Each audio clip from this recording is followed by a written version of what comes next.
नमस्कार मित्रांनो, आज आपण जाणून घेणार आहोत एमएपीएस क्लेमच्या पोर्टलवर जे काही बदल होत आहेत ज्याच्यामुळे विद्यार्थ्यांना त्रास होत आहे अशा सर्व बदलांविषयी थोडंसं आपण आजच्या व्हिडिओमध्ये डिटेलमध्ये जाणून घेऊया।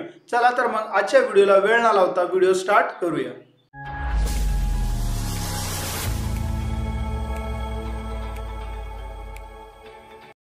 मित्रांनो, मागच्या काही दिवसापासून या ठिकाणी एमएपीएस क्लेमला ज्यावेळेस आपण रजिस्ट्रेशन करत असताना या ठिकाणी ओटीपीचा प्रॉब्लेम येत आहे।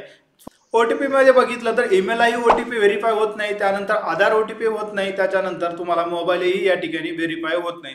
मग अशा कंडिशन मध्ये आपण काय करायला पाहिजे तर पहा, या 2 दिवसापासून जर बघितलं आपण तर या ओटीपीचा सर्वात जास्त प्रॉब्लेम आहे। कमेंटही या ठिकाणी आपल्याला येत असतात। तर या जो काय ओटीपीचा प्रॉब्लेम आहे तो सर्व्हरचा प्रॉब्लेम या ठिकाणी आहे, त्यामुळे कोणीही घाबरायचं कारण नाही। हा जो ओटीपीचा प्रॉब्लेम आहे तो लवकरात लवकर या ठिकाणी सॉल्व्ह होणार आहे, त्यामुळे कोणी न घाबरता तुम्हाला थोडंसं ट्राय करत राहायचं आहे। या ठिकाणी तुम्हाला मोबाईल व्हेरिफिकेशन गरजेचंच आहे, ईमेल आयडी व्हेरिफिकेशन गरजेचंच आहे, आधार व्हेरिफिकेशन करणे या ठिकाणी गरजेचं आहे। जर ओटीपी जर तुम्हाला येत नसेल तर तुम्हाला थोड्या वेळाच्या नंतर तुम्हाला ट्राय करत राहायचं आहे। ट्राय केल्याच्या नंतर तुम्हाला नक्कीच या ठिकाणी ओटीपी येणार आहे आणि हा जो काही प्रॉब्लेम आहे तो सर्व्हर प्रॉब्लेम या ठिकाणी आहे। आता सर्वात मोठा अजून एक प्रॉब्लेम या ठिकाणी आपल्याला दिसतं की apprenticeship number does not exist. या अगोदर आपण क्लेम सुद्धा केलेले आहे, क्लेम इस्टॅब्लिशमेंट अप्रूव्हल केलेलं आहे किंवा क्लेम राईजर सुद्धा आहे या ठिकाणी।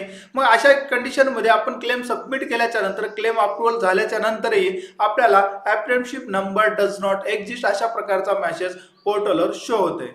मग असा प्रॉब्लेम येण्यामागचा रिझन काय आहे? कारण की खूप सर्व मुलं या ठिकाणी गोंधळात आहेत की आमचा क्लेम या ठिकाणी पोर्टलवरून डिलीट तर नाही झाला का, अशा प्रकारचा प्रश्न सर्व विद्यार्थ्यांच्या मनामध्ये आहे आणि आपण काय करायला पाहिजे असाही मुद्दा या ठिकाणी विद्यार्थ्यांच्या मनामध्ये आहे। आता या ठिकाणी जर बघितलं आपण, हा जो काय तुमच्या समोर मेसेज शो होत आहे अशा प्रकारचा मेसेज तुम्हाला जर या ठिकाणी शो होत असेल तर सर्वात प्रथम मुद्दा आपल्याला या ठिकाणी करायचा तुमचा अप्रेंटिसशिप रजिस्ट्रेशन नंबर आणि तो तुमचा पासवर्ड जो काय तो तुम्हाला या ठिकाणी करेक्ट आपण फिल केलं का एकदा चेक करून घ्यायचं आहे। जर ते डिटेल्स फिल व्यवस्थित असतील आणि त्यानंतर या अशा प्रकारचा जर मेसेज तुम्हाला या ठिकाणी शो होत असेल तर त्याचा दुसरा महत्त्वाचा मुद्दा या ठिकाणी तुमच्याकडे डुप्लिकेट कॉन्ट्रॅक्ट आहेत का, तुमचा जो काय कॉन्ट्रॅक्ट फॉर्म आहे ते तुमच्याजवळ 2 आहेत का। फॉर एक्झाम्पल मध्ये जर आपण या ठिकाणी बघितलं तर तुम्ही अगोदर एका कंपनीमध्ये काम केल्याच्या नंतर ती कंपनी सोडल्याच्या नंतर दुसरी कंपनीमध्ये तुम्ही जॉईन केलेलं आहे का, अशा प्रकारचे जे प्रश्न आहेत ते तुम्हाला या ठिकाणी स्वतः चेक करून घ्यायचं आहे। त्यानंतर खूप साऱ्या विद्यार्थ्यांचा या ठिकाणी मागे असा प्रश्न होता की जुना कॉन्ट्रॅक्ट जो आहे तो शो होत आहे, नवीन कॉन्ट्रॅक्ट वरची डिटेल्स त्या ठिकाणी शो होत नाही। तर हा जो काय अपडेट या ठिकाणी पोर्टलवर झालेला आहे अशा विद्यार्थ्यांना ज्यांचा असा प्रॉब्लेम होता त्या सर्वांना या ठिकाणी तुमच्या पोर्टलवर झालेला बदल तुम्हाला त्या ठिकाणी पाहावयास मिळेल। ज्या विद्यार्थ्यांना apprenticeship number does not exist अशा प्रकारचा मेसेज येतोय तर त्यांनी आपल्याला डिटेल्स एकदा चेक करून घ्यायचं आहे। डिटेल्स मध्ये सर्वात प्रथम डिटेल्स चेक करायचे तुम्हाला तुमचा apprenticeship number does not exist असा जो मेसेज येतोय तो तुम्ही व्यवस्थित फिल केलेले आहे का, ज्याच्यामध्ये अप्रेंटिसशिप रजिस्ट्रेशन नंबर आणि पासवर्ड या 2 गोष्टी तुम्ही व्यवस्थित फिल केलेल्या आहेत का। त्यानंतर दुसरी गोष्ट तुम्हाला या ठिकाणी चेक करायचं आहे, तुम्ही ज्या कंपनीमध्ये काम केलेले आहे त्या कंपनीमध्ये तुम्ही एक कंपनी सोडून दुसरी कंपनीमध्ये तुम्ही जॉईन केलेलं नाही का, तुमचा एक कॉन्ट्रॅक्ट फॉर्म टर्मिनेट होऊन दुसरा कॉन्ट्रॅक्टवर तुम्ही या ठिकाणी काम करत आहात का। असे कारण ज्यांचे आहेत त्यांनाच हा प्रॉब्लेम या ठिकाणी पाहाव्यास मिळतो। म्हणून तुमचा जो काय डिटेल्स आहे ते तुम्हाला एकदा करेक्टली फिल करून चेक करून घ्यायचं आहे। आता apprenticeship number does not exist अशा प्रकारचा जर प्रॉब्लेम आला तर आपण या ठिकाणी काय करायला पाहिजे तर बघा मित्रांनो, जर तुमचे डिटेल्स फिल करूनही त्या ठिकाणी जर तुम्हाला लॉग इन होतच नसेल मग अशा वेळेस तुम्हाला या ठिकाणी करायचं आहे न्यू रजिस्ट्रेशन।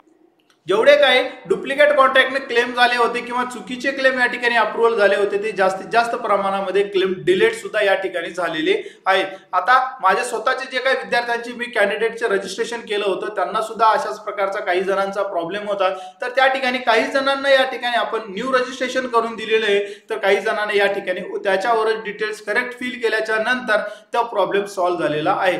ज्यांना अशा प्रकारचा प्रॉब्लेम आलेला आहे त्यांनी एकच काम करायचंय, लॉग इन डिटेल्स व्यवस्थित चेक करायची, ती जर व्यवस्थित फिल करूनही apprenticeship number does not exist अशा प्रकारचा जर मेसेज येत असेल तर तुम्हाला त्या ठिकाणी न्यू रजिस्ट्रेशन तुम्हाला करून घ्यायचं आहे। आता न्यू रजिस्ट्रेशन करत असताना ज्यावेळेस तुम्ही मोबाईल नंबर आणि ईमेल आयडी व्हेरीफाय करता त्यावेळेस एक मोठा प्रॉब्लेम या ठिकाणी आपल्याला पाहाव्यास मिळतो, ओटीपी येत नाही। कधी कधी ओटीपी सेंड झालेले असतं, सेंड झाल्याच्या नंतर ज्यावेळेस आपण पोर्टलवर फिल करतो, फिल केल्याच्या नंतर ती ओटीपी त्या ठिकाणी ऍक्सेप्ट करत नाही। मग हा प्रॉब्लेम तुम्हाला नेमका सुटायणार कसा आहे? तर बघा मित्रांनो, हा सगळा प्रॉब्लेम जो आहे तो पोर्टलवर सर्व्हर डाऊनचा प्रॉब्लेम या ठिकाणी चालू आहे आणि पोर्टलमध्ये आता वेगवेगळे बदलही या ठिकाणी होताना आपल्याला दिसत आहे। आता अगोदर या ठिकाणी जर बघितलं आपण तर आधार जो काय व्हेरीफाय होत होता, जस्ट आपण आधार नंबर टाकला, ओटीपी गेली, ओटीपी सेंड झाल्याच्या नंतर जी ओटीपी रिसीव्ह झाली आपण फिल केल्याच्या नंतर आपला तो आधार व्हेरीफाय होऊन जायचा। पण आता जर बघितलं तर आधार व्हेरीफाय करायचं, त्याच्यानंतर तो कॅप्चा फिल करायचा, त्याच्यानंतर ओटीपीला टाकायचं, त्याच्यानंतर परत ओटीपी या ठिकाणी आल्याच्या नंतर फिल करायचं, मग सबमिट करायचं। हे संपूर्ण बदल या विद्यार्थ्यांना जे काय अडचणी येत आहेत त्या अडचणी लक्षात घेऊन ते दूर करण्यासाठी अपडेटमध्ये या ठिकाणी सर्व्हर चालू आहे।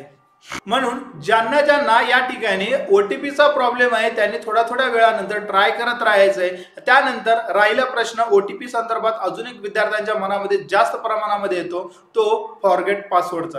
तर बघा, फॉरगेट पासवर्डच्या ओटीपी येत आहेत पण त्याला उशीर लागत आहे, त्याला नेहमी ट्राय करत राहे। आता माझे स्वतःचे सुद्धा जे विद्यार्थ्यांचे फॉरगेट पासवर्ड केलेले होते, कारण की आज जास्त प्रमाणामध्ये प्रॉब्लेम येत होता म्हणून मी स्वतः सुद्धा या ठिकाणी ट्राय केलेले।